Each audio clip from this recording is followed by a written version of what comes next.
Nibwa Camp, Egypt, 1940. You are a young Italian tanker eating your meagre breakfast, enjoying the cool early morning air before the desert returns to being roasting hot. Suddenly, a strange music echoes on the wind, an awful wailing and screeching.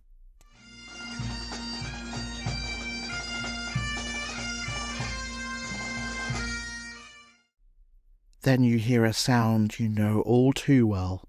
Tanks racing across the desert. The British are coming. Frantically, you leave your breakfasts and try to race to your own tanks. But it's too late. You dive behind some crates as your fellow tankers are cut down by machine gun fire.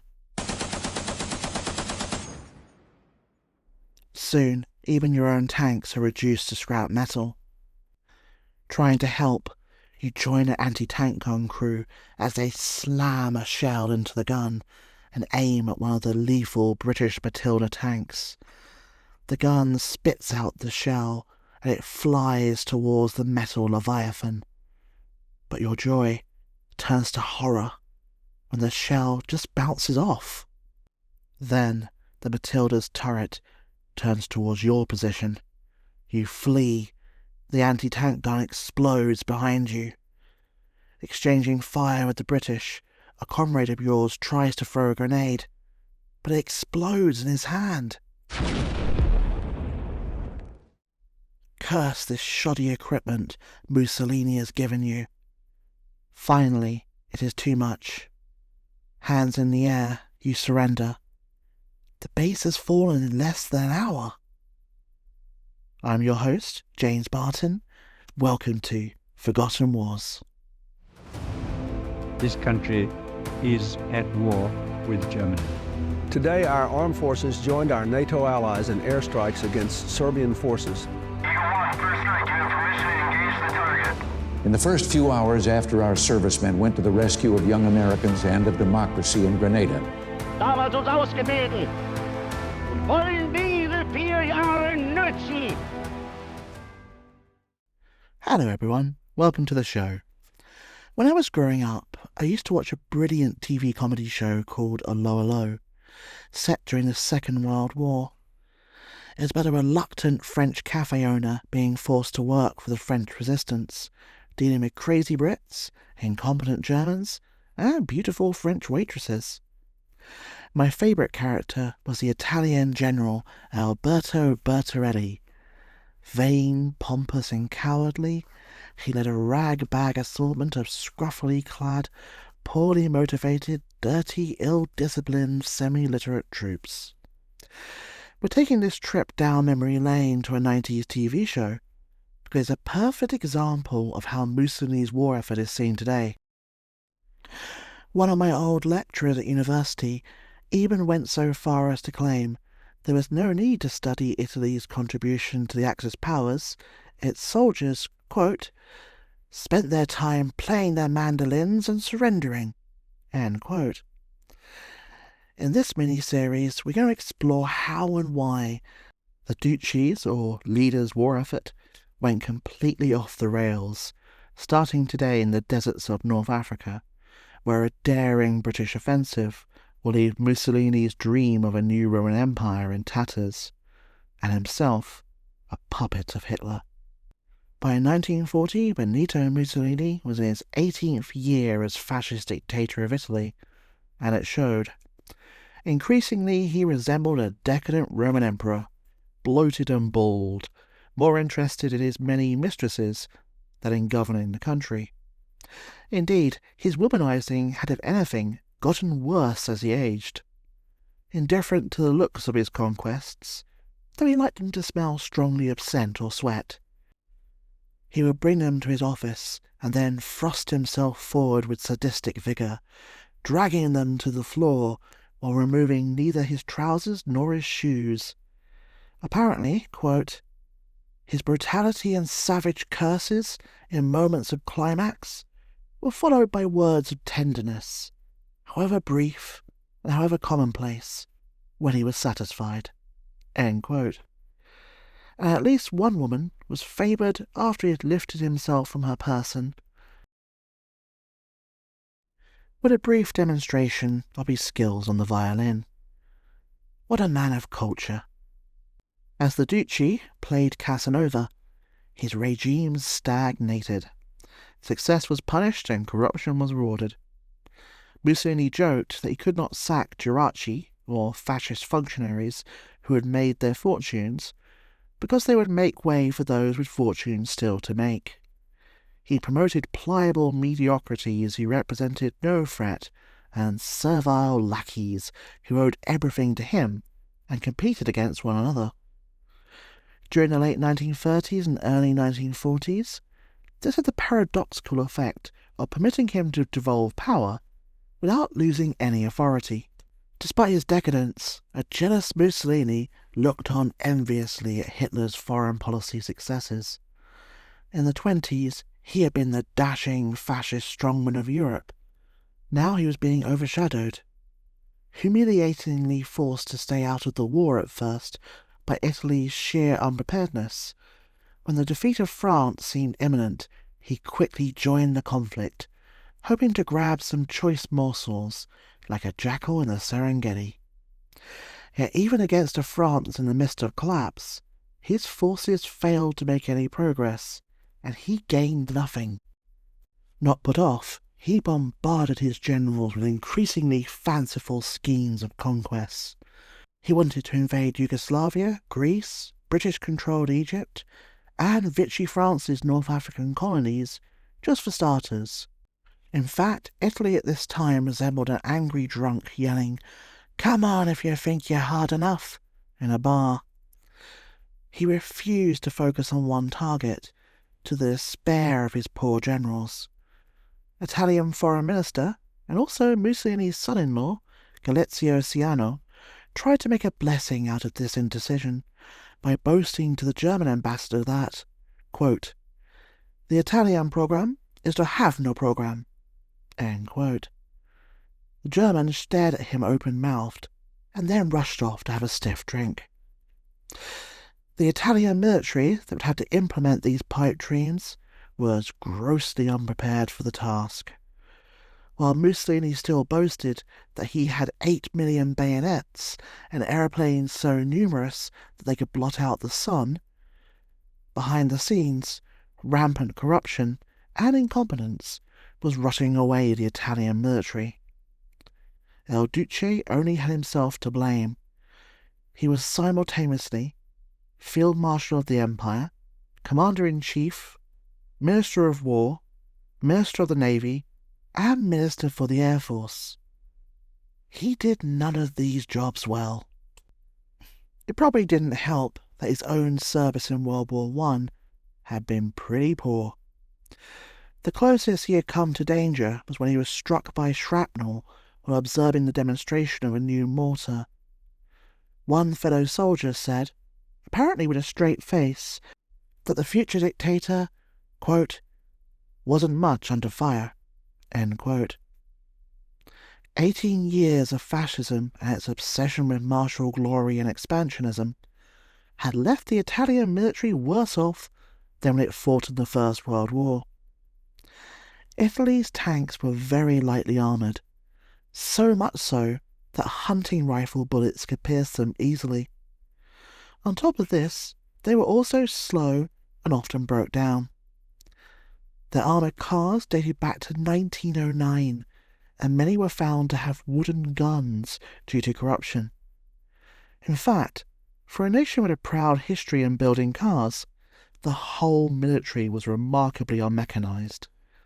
The army actually had to borrow trucks from private firms just to hold parades of its motorised divisions in peacetime. If they were going to conquer anything, it would be on foot. The notoriously bad tankettes really sums up how poor Italian military vehicles were. To be fair, the tankette wasn't meant to fight other tanks on the battlefield. It was more of a small infantry support vehicle. It was favoured by Mussolini because it was cheap. Roughly for the cost of one medium tank, you could make 5 tankettes. That said, they were absolutely terrible. Even by Italian standards, their armour was ridiculously thin. So thin that British bullets got through easily, and they were only armed with machine guns that jammed. Because Italy built so many of them, they were often thrown up against proper tanks, which they were not designed to do, and they quickly became death traps for their crews. This design was so bad that they were actually repeatedly knocked out of action by the Ethiopians, with big rocks and wooden stakes. This is not an exaggeration. Ethiopian troops would disable the machine gun by bashing its exposed barrel with heavy stones. Italian troops were short of anti-tank guns, anti-aircraft guns, and even ammunition. Their artillery was ancient and obsolete. Most of it was horse-drawn, and some cannons dated from the time of Garibaldi. That's the 1860s. Their rifles dated back to a design from 1881, while their machine guns were clumsy to operate and they jammed easily. While the German blitzkrieg in France had shown how important effective radio communication was to modern warfare, the Italian system was a disgrace. It was so ineffective that during the unimposed invasion of Albania, a senior officer had to fly back and forth across the Adriatic to report on the situation. As Siano's chief of staff, Filippo Anfuso, memorably remarked, quote, "If only the Albanians had possessed a well-armed fire brigade, they could have driven us back into the Adriatic." End quote. Italian equipment was so bad that it was often more lethal to their own soldiers than the enemy. The Model 35 Red Devil hand grenades would explode in the hands of their users. Italian airplanes were not only slow, they had a really nasty habit of breaking down in mid-air and crashing into the ground. Most notoriously, their 47mm anti-tank guns lacked a splinter shield. This meant that every time the crews fired the gun, they were in danger of being killed by red-hot metal splinters. British troops would regularly capture these guns completely intact, but surrounded by their dead gunners. They literally killed more Italian soldiers than any damage they did to the British or their tanks. His generals tried to warn Mussolini, but he ignored them. In fact, to ease his balance of payments problems, he even sold off his newest aircraft and weaponry to foreign buyers such as Spain and Turkey. Let's turn to the troops themselves. The stereotype of Italian soldiers as pleasure-seeking cowards is untrue. They could fight well if, and it's a big if, they were effectively supplied, properly trained, and led by good officers. The problem was, the fascist regime could provide none of these. Mostly poor peasants, they were less educated and healthier than German, British, or French troops. Their training was run by the fascist black shirt militia, but it was next to worthless. Due to a shortage of ammunition, they were only given bullets when the war started. Until then, they practiced with wooden guns. Their officers were mostly terrible, vain gigolos, more interested in chasing women than their men. Perhaps they were copying Mussolini. While training could be much better for the specialist troops, like the elite Alpini Mountaineering Brigade, the average conscript was terribly unprepared for modern warfare. German Field Marshal Werner von Blumberg, after inspecting Mussolini's armed forces in 1937, declared that, quote, "Victory in the next war would go to whichever country did not have Italy on its side." End quote. History certainly didn't prove him wrong. Despite all this, one man was incredibly confident that Italy could build a new Roman Empire, starting off by seizing British-controlled Egypt, and then driving on to the oil wells of the Middle East.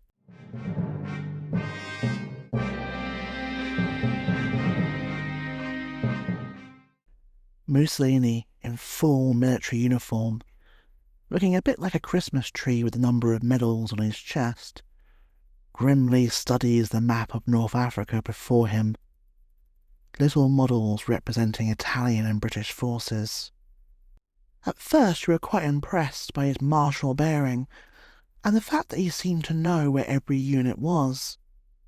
However, when the cleaner knocked over the models and put them back in the wrong places, he didn't notice any changes. "Finally," he declares, "the British are from a cold country and cannot fight in the heat. The British army is hopeless, so Grandy tells me, and he's been ambassador in London, especially as they have to break off fighting to take tea at 5 o'clock each day." You all murmur agreement, as fascist functionaries should. But inside you are aghast. A general tentatively asks, "Ducci, can we at least focus all our efforts on Egypt?" "No. We will also attack Yugoslavia and Greece. Maybe both at the same time. I haven't decided yet. Victory is already guaranteed. We must be ambitious." The general looks crestfallen, but again, everyone makes approving noises about Mussolini's brilliance. In reality, you all know this could be a disaster. These are genuine quotes from Mussolini. He really did base his decision to invade on such craziness, and the incident with the cleaner also really did happen. The man who had the misfortune of trying to turn Mussolini's vague plans into action was General Rodolfo Graziani. A fanatical fascist, he was the most brutal general in the whole Italian army.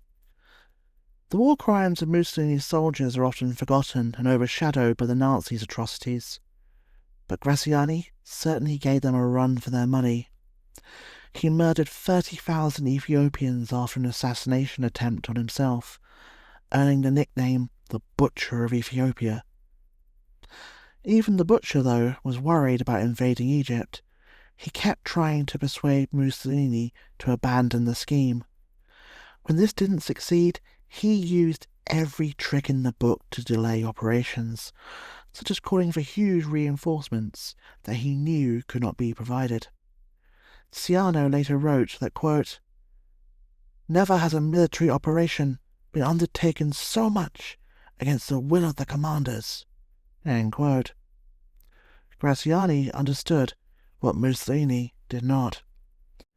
While it looks simple on a map to reach Cairo and cut the vital Suez Canal from Italian-controlled Libya, his forces would have to cross the Egyptian Western Desert first.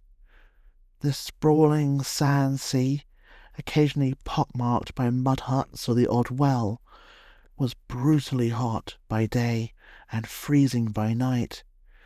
The only paved road ran along the coast and was unfinished. Dusty trails crisscrossed the rest. Vehicles that traversed them left their tracks in the hard sand. Supply lines would be terribly hard to maintain, especially since the Italian military were already so short of trucks.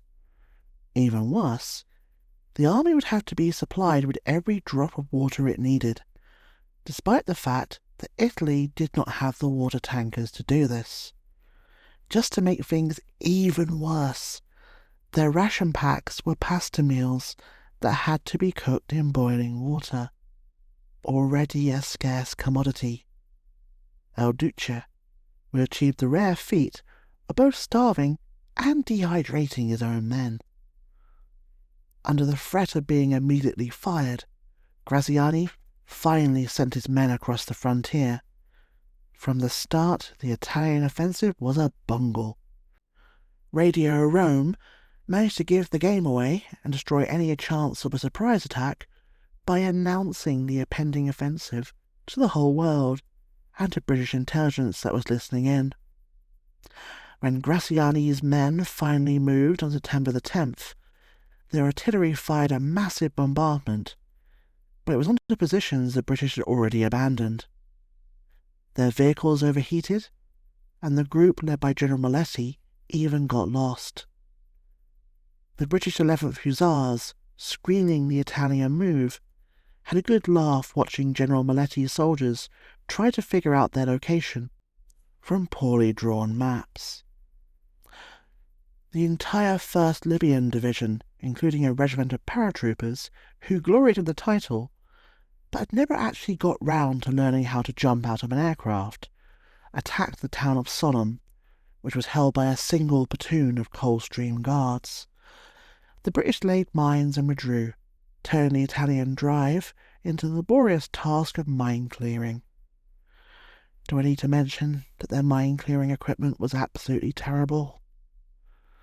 It took Graziani's men 4 days to reach Sidi Barani, where they stopped, having overextended their supply lines, exhausted their infantry, and worn down their vehicles. Italian casualties were 120 dead and 410 wounded. The British had lost only 40 men.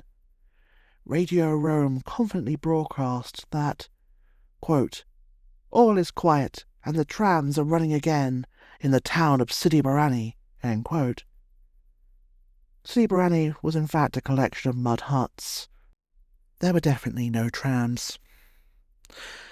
Graziani's men began digging in, creating a little string of fortified camps. None of them were in range to support each other, however. The camps themselves were formidable affairs. A mile square, surrounded by stone walls. Inside, the Italians built messes, sleeping quarters and hospitals, along with minefields, artillery emplacements and machine gun nests. All the defences faced east. Graziani further scattered his tanks among the camps, thus denying himself a mobile reserve. His engineers also started building a monument to commemorate his 60-mile drive. When your commander pauses mid-offensive to build a monument to himself, you know things are going to go wrong. A Luftwaffe liaison mission reported that Graziani seemed to be following the kind of 19th century operational methods used by Kitchener in the Sudan. If anything, the comment was unfair to Kitchener. Graziani's soldiers had in fact moved into Egypt at the same average daily pace as Napoleon's armies. Graziani now refused to go any further, reverting back to his delaying tactics. He demanded more trucks than were in the whole Italian infantry, and also demanded 600 mules. Mussolini retorted in a fury, quote, 40 days after the capture of Sidi Barani, I asked myself the question, to whom has this long halt been any use? To us or to the enemy? I do not need to hesitate to answer. It has been of use indeed, more to the enemy. It is time to ask whether you feel you wish to continue in command. End quote. For all his impatience, the Duce himself was causing just as many problems. He had gone ahead with an invasion of Greece that would soon go disastrously wrong. Then he made a bizarre decision that even today historians still cannot really explain. He demobilized half of his army. That's right, he's fighting 2 wars, and he decides to send 600,000 men back home. His only explanation was, quote, I'll have trouble at home if these soldiers remain for a winter under arms. I don't need them. End quote. Again, he is fighting 2 wars. Of course he needs them. Despite the Italians' so many problems, they at least had numbers on their side. 30,000 British troops faced 200,000 Italians and Libyans to the west, and 250,000 Italian and colonial troops to the east. However, the British had a number of advantages. Most British commanders were pretty poor in the early stages of World War II, but in Egypt they were blessed with 2 of the best. Lieutenant General Sir Richard O'Connor, who commanded the Western Desert Force, and General Sir Archibald Wavell, Supreme Commander of Egypt. O'Connor was of Anglo-Irish stock, like most of Britain's greatest generals tend to be. An unsmiling, bird-like, dour, introspective and shabbily dressed man, he detested publicity of any sort, and was quiet and modest. He was also one of the great tank commanders of the war. It's such a shame that he doesn't get more recognition. His plan to face Graziani was simple: delaying actions and withdrawals to drag the Italians beyond their supply lines. Then he would counterattack. British troops were also well trained and acclimatized to the desert. Most of all, they were equipped with the formidable Matilda tank. Until the Germans arrived, the Matilda and its formidable armour dominated the desert war, earning the nickname the Queen of the Desert. O'Connor devised what was meant to be a 5-day raid called Operation Compass. It would take advantage of the thinly spread Italian forces. He noticed that in the middle of the Italian camps, splitting them off from each side, was a 20-mile undefended area called the Ember Gap. His plan was to drive through this and then attack the Italian camps from the rear. Remember, most of their defences were facing eastward. On the evening of December the 8th, the Cameron Highlanders' bagpipes led the men to battle under a full moon and starry sky. The British moved forward, troops dragging extra grenades and 3 days' rations, while wearing heavy underwear, overcoats and woolen sweaters against the cold air. Vehicles of the 4th Indian Division rumbled into position and were ready to attack the Italian camps from the west by dawn. It was the first British offensive since 1918, and not only were the Italians and Germans surprised, but the Americans were as well. The British descended upon the unaware and unprepared Italians. The rumble of Matilda tank treads and blasts of Scottish bagpipes were their first warning of the disaster that was coming. The 11th Indian Brigade charged into the Maletti Group's camp. The tanks were caught with their crews at breakfast and quickly disabled. The Matilda's heavy armour was impervious to Italian anti-tank weapons that were anyway more dangerous to the crews than to the British. Italian troops watched in horror as their shells bounced off the Matilda's armour.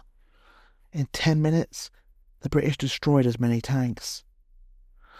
G.R. Stevens, in his history of the 4th Indian Division, states, "Frightened, dazed, or desperate Italians erupted from tents and slit trenches, some to surrender, others to leap gallantly into battle, hurling grenades or blazing machine guns in futile belabour of the impregnable intruders.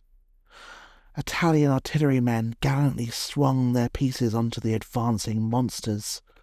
They fought until return fire from the British tanks stretched them dead or wounded them around their limbers.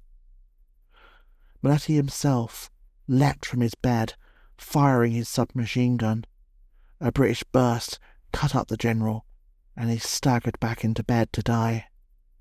His son was captured, along with more than 2,000 prisoners and 35 tanks.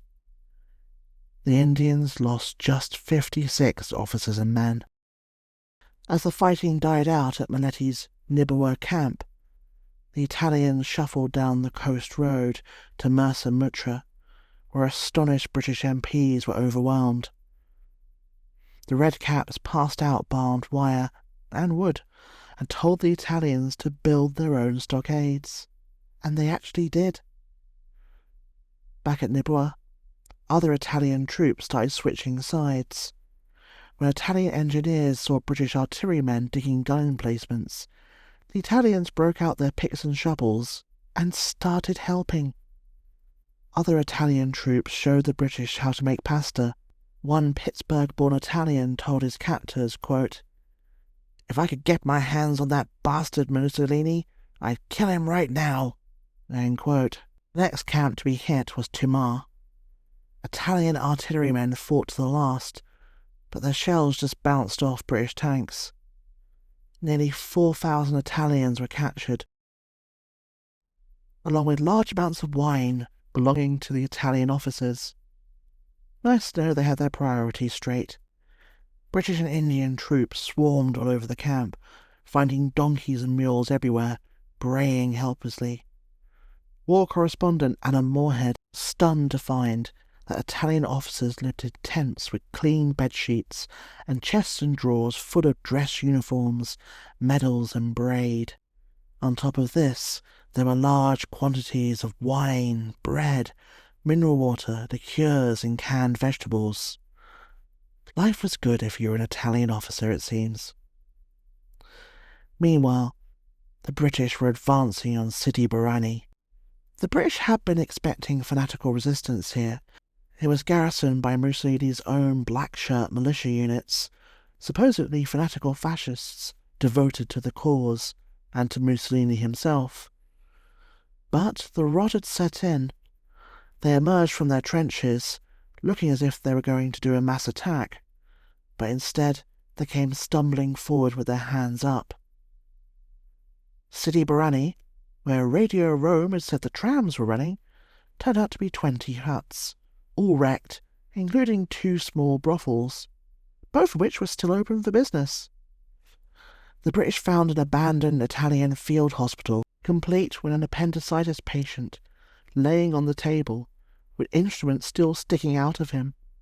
Poor man had been abandoned by the doctors.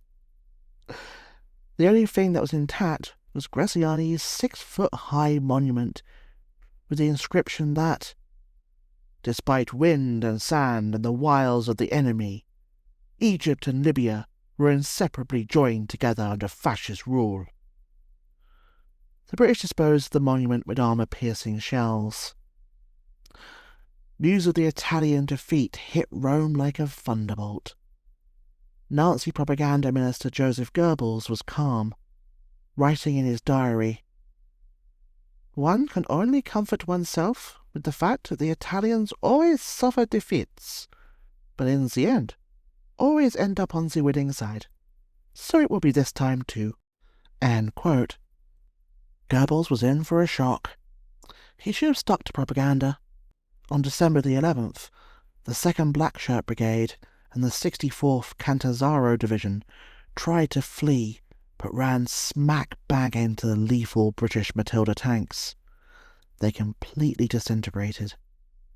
A British officer watched in amazement as 7,000 men of the Cantazaro Division, 4 abreast, in green coats and cloth caps, cheerily plodded into captivity, guarded by just 2 armoured cars. Operation Compass, only meant to be a 5-day raid, had been an astounding success. 20,000 prisoners had been taken, 180 captured guns, and 60 tanks, all for the cost of just 600 British casualties. As Mussolini's soldiers retreated, and with the Greek War going badly at the same time, he had to go cap in hand to Berlin for the means to actually fight the wars he'd started, begging for, quote, "immediate German intervention that would relieve us," end quote. As Mussolini went to begging, O'Connor began to suffer from a problem that would dog his future efforts in North Africa. Ironically, it was caused by his own side. Wavell was in charge of a vast area.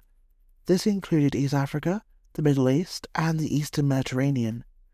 He began to strip O'Connor of some of his best troops for the liberation of Ethiopia, threatening to take more for Churchill's latest obsession, and probably his greatest folly of the war, sending troops to Greece.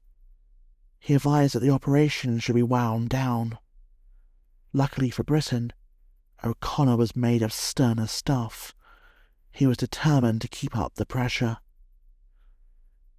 As the British sped towards the border with Italian-controlled Libya, advancing British troops found a giant bust of Mussolini with the inscription, "He who does not keep moving is lost." British troops hurled the statue into the sand and then relieved themselves upon it. Pretty much sums up the Italian campaign at this point. From his 60-foot deep command bunker, Graziani showed more vigour with his signal pad than with his army. He wired Rome in a panic to say that Cyrenaica, eastern Libya, was lost, recommending retreat to Tripoli, claiming the battle was, quote, "a flea against an elephant," end quote. An amused Churchill later wrote, quote, "The flea has devoured a large portion of the elephant." End quote.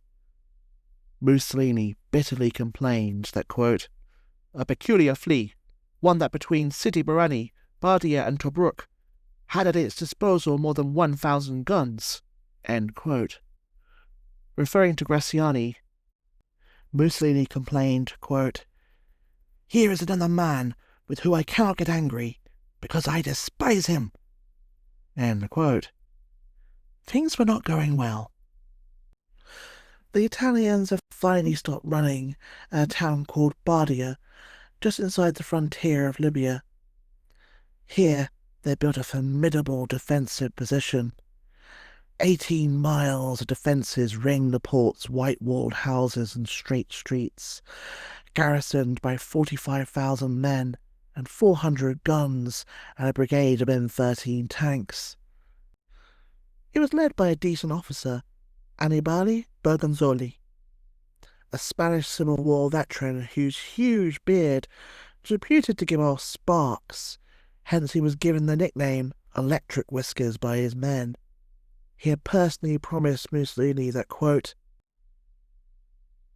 "In Bardia we are, and here we stay."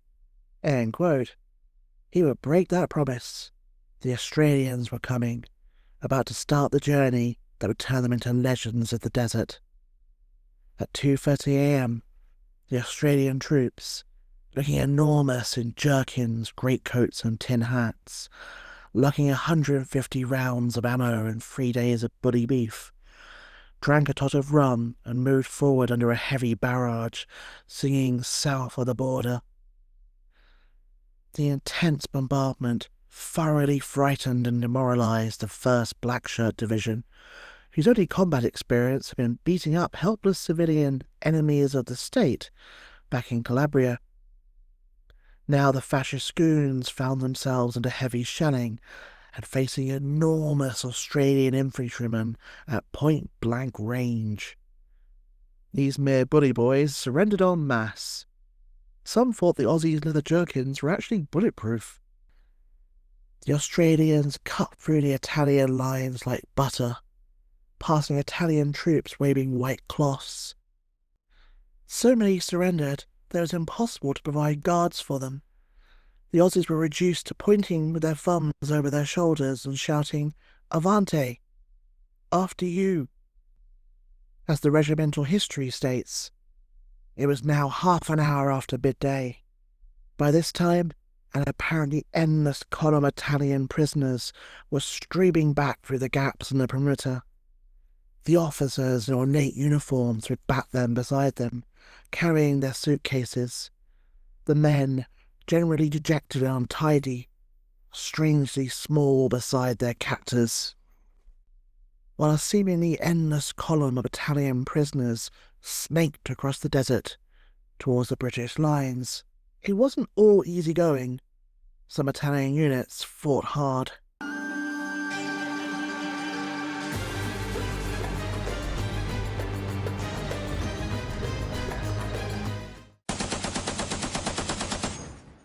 Bullets rake the sand in front of you, coming from the Italian sandbag pillboxes up ahead. Their aim isn't great, but they only have to get lucky once. Keeping low to the ground, you struggle forward, alongside your fellow Aussie diggers, seeking cover wherever you can, returning fire when you're in range. Then, finally, you lob grenades into the pillbox, and the resulting explosion silences the machine gun. One down, 4 more to go. The Italians nearby begin to surrender. You point backwards and shout, "Avanti!" preparing to move on to the next strong point. But then, suddenly, one of them leaps up from a pit with a rifle and shoots Captain Green. He then drops his rifle and puts up his hands, a huge smirk across his face. Uncontrollable rage fills your body as you grab the soldier and throw him back into the pit, raising your weapon You rake his body with bullets. The bloodlust fills you until an officer grabs your arm. You try to jerk away, but he holds you tightly. You got your revenge. Let it go, soldier. The remaining Italian pillboxes have seen what happened. Fearing the look on your faces, they come out with their hands up. All you can think is that they are lucky the officer here to bring you back to reality. This was a real event. Later, the Australians ran into 6 Italian tanks, which opened fire at 30 yards. A digger ran forward and fired into the turret of one of the tanks with his pistol. The other 5 moved south and released 500 Italians held prisoner, while calling on the Australian guards to give up. Outnumbered, the Australians handed their rifles to their captives. The tanks moved off to find other prey. Just then, a nearby Australian machine gun opened up, and the 500 Italians surrendered again, this time for the last time. Fortunately, 3 British 2-pounder anti-tank guns, mounted on trucks, turned up and destroyed the attacking tanks. This was the most vigorous Italian counterattack of the whole battle. Those Italian units that fought did fight well, but they were no match for British and Australian mobility and the lethal Matilda tanks. The Battle of Bardia soon became a rout. A British tank unit rumbled up to an Italian fort and charged. When the Italians saw the tanks coming, they opened the gates, and the tanks rolled through a mob of surrendering men. Another platoon, walking down a goat track, came across thousands of Italians who immediately surrendered. So many Italians were now surrendering that it was leading to farcical situations. Colonel G.W. Ether, a future general, recalled being told by a patrol they captured some Italians. Assuming they only meant like half a dozen, he said, "Bring them in." He was stunned to find they'd actually captured 1,500 prisoners. He could only tell the Italians he didn't have enough room for them. They then asked if they came back in the morning, would he be able to take them prisoner. He agreed. Just to let you know, that patrol was only made up of 20 men. 20 men took 1,500 prisoners. While the ground forces advanced, RAF Bristol Blenheim bombers blasted Italian airfields to the west, clearing the skies. There was nothing left for poor Bergonzoli but to burn his code books and flee on foot. At one point he moved so close to an Australian camp they could actually smell the food in their cookers. Meanwhile his men shuffled into captivity, officers clutching their swords, while the Australians moved into Bardia and ransacked the stores of wine and clean linen reserved for the officer corps. The fall of Bardia was a disaster for Graziani. Of the 248,000 men he had started the campaign with, 80,000 had now been lost. On top of this, the British had also captured 50 tanks and 113 of the terrible tankettes, plus 708 motor vehicles. These were not resources that Italy could replenish any time soon.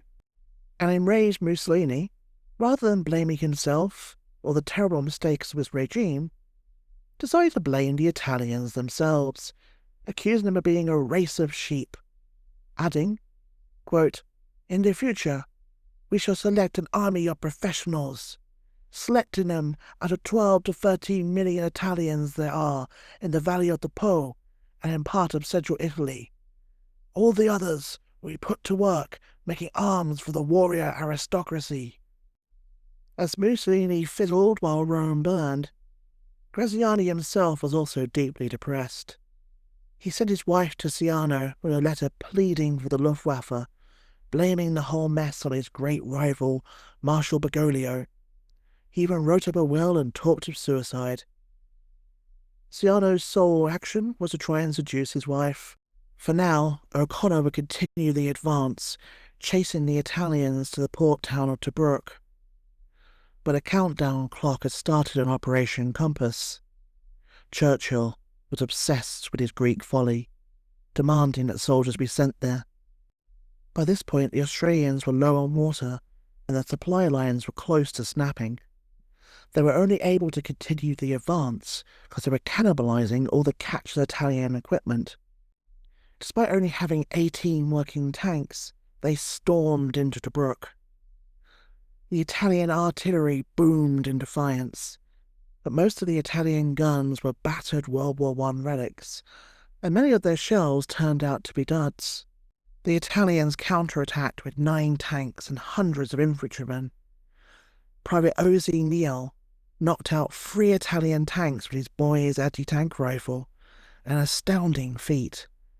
But the Italians continued to advance until 2 British Matildas rumbled up. Seeing the massive tanks, the Italians fled, hotly pursued by the Australians. With this, the battle for Tobruk was over. The triumphant Australians lowered the Italian flag, and in its place raised an Australian digger's hat instead. So many prisoners had been taken that it took 7 hours to feed them all. To keep them occupied, the British got the Italians to sing. Apparently they were very good. Graziani was in despair. He frantically wired Rome that he faced 17 divisions. Quote, "I had a vision of the future. I saw that it was not possible to avert the fatality of the future." End quote. Actually, he faced only 2 divisions. Next up, the British fought their way into Derna. Resistance here collapsed after 4 days.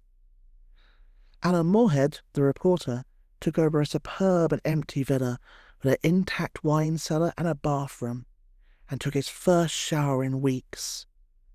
After scrubbing off, he strode into the living room to find a telephone bearing the owner's name. His Excellency Marshal Graziani. Yep, it was the Italian commander's own villa. As he continued to explore, he found a large collection of lacy women's underwear. I'm assuming that was for his wife, and not for the general himself. But you never know. Perhaps dismayed at the loss of his villa, it was all getting too much for Graziani. He abandoned his bunker and fled to Tripoli, leaving Bergonzoli and his electric beard in command. O'Connor set up headquarters at an Italian airfield at Bomba. Amid wrecked Italian planes and bitter cold, O'Connor and his staff enjoyed captured Parmesan cheese and Chianti while they debated next steps. He wanted to press on and capture Benghazi, but by this point, his forces were running on fumes. Only 50 tanks could still move, and their uniforms had disintegrated, so they were now having to clothe themselves in Italian uniforms instead. His officers feared that even if they took Benghazi, their supply lines would be so overstretched that they'd be highly vulnerable to an Italian counterattack. O'Connor's solution was breathtaking in its genius. His Australian infantry would continue to drive steadily on Benghazi. Meanwhile, the overworked and exhausted 7th Armoured would cut across the desert track south of Benghazi to a hamlet called Bedafon and cut off the retreating Italian 10th Army in a classic ambush. If the move worked, the 10th would collapse. If it failed, the 7th Armoured would only have 3 days of supplies to hold out in the desert. After that, it would be doomed. It was a high-risk but high-reward operation, right out of the Rommel playbook. They hadn't even begun to write yet. British war correspondent Alexander Clifford recorded the drive to Bedafon. For mile after mile they juddered over great slabs of sharp, uneven rock. They crossed belts of soft, fine sand, which engulfed vehicles up to their axles. Sandstorms blew up, and the trucks had to keep almost touching if they were not to lose one another. Whole convoys lurched off into the gloom, only re-establishing contact hours later. It was freezing cold, and the latter half of the division had to contend with fierce, icy showers. All kit had been cut to the bone, and there were no extra blankets or great coats, and scarcely more than a glass of water per man per day. They travelled across terrain that even the Bedouin thought was impossible for humans to do. Many a British tank was left broken down in the sand. But finally, at 2:30 p.m, sharp-eyed British soldiers saw a cloud of dust heading towards them. It was the retreating Italian 10th Army. O'Connor had won the race by a mere 2 hours, but the enemy outnumbered the British by 5-1 in tanks and guns. The lead Italians were the weary men of the 10th Bersaglieri units, the elite of the Italian army, escorting a motley collection of Air Force ground crews, colonial administrators, gunners without guns, and frightened civilians. As they made the turn in the road, the vehicles came under British machine gun fire and hit landmines. First blood went to the British, but they were soon in trouble.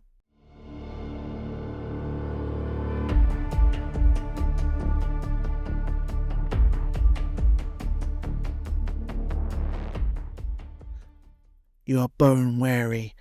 The acrid black smoke of burning vehicles hurts your lungs and makes your eyes water. Only adrenaline is keeping you going. Dozens of Italian tanks lay burning in the desert. Hundreds are dead, but still they come, driving past their destroyed comrades and desperately throwing themselves at the British lines, determined to break through to freedom. You're a British tanker, and so far you are still in the fight. Others haven't been so lucky. You see a British tank explode into flames as a shell hits. One of the crew tries to escape, but is raked with machine gun fire. An Italian tank barrels towards you and fires, not even bothering to maneuver. Thankfully it just misses. Your Matilda roars back and scores another kill. So few of you are left, with so little ammunition, to hold back so many. You are doomed unless reinforcements come. The Italians battered against the faltering British lines. At 11:25, one tank regiment was down to 13 tanks. By noon, it only had 10. The 7th Hussars were in worse shape. They only had one tank left. The Italians, sensing victory, kept charging, firing artillery over open sights at point-blank range. The crisis came at 3 p.m. in the afternoon. The British radio communications were failing. Their ammunition was exhausted, and it seemed like the line would crack. At the critical moment, reinforcements finally arrived and rumbled towards the sound of the guns, driving the Italian tanks northwest. As the desperate Italians tried to escape, Benghazi fell to the Australians. The mayor delivered a bizarre speech of welcome, calling the Australians, quote, "our brave allies," end quote, which baffled the diggers, and I can see why. Next morning, at Bedafom, Bergonzoli mustered his last 30 tanks for one final dawn assault. With the 6th Australian breathing down his neck, Bergonzoli was out of time, space, and ideas.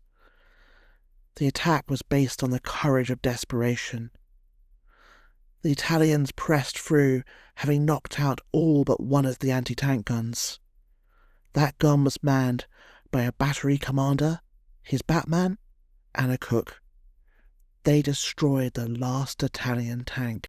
It's the kind of heroic, yet incredibly strange scene that you'd expect in a Hollywood movie, not in real life. For Bergonzoli, though, his last throw of the dice had failed. O'Connor reached the wreckage of the Italian 10th Army, which stretched for 15 miles. He surveyed a scene clogged with more than 25,000 prisoners, 100 tanks, 216 guns, and 1,500 vehicles. Blasted artillery pieces, wrecked trucks, and shot-up tanks. The campaign was over. It was a complete British triumph. one that would be studied for decades in staff colleges. For a loss of 476 dead, 55 missing, and just over 1,000 wounded, 30,000 British troops had advanced 500 miles in just 2 months, destroyed an army of 10 divisions, including Mussolini's famous black shirts, and taken 130,000 prisoners, 400 tanks, 1,290 guns, and 2 major fortresses. And all of this had been achieved with minimal supply support in a campaign that climaxed with a daring strategic march and a victory of total annihilation. The Italian army would never again launch an offensive on its own. Fascist Italy's reputation had been torn to shreds. For a British public starved of victory, it was a welcome morale boost. But it would remain a job half done. Rather than marching on Tripoli and ending the Desert War, Churchill finally got his way. Troops were dispatched to Greece, where they would do little good. It was his biggest mistake of the whole war. Because back in Germany, Hitler had decided to help out the faltering Mussolini. General Erwin Rommel, the soon-to-be Desert Fox, was on his way to North Africa. As Rommel attacked the stripped-bare British forces, Britain would have to do without the services of its greatest master of tank warfare.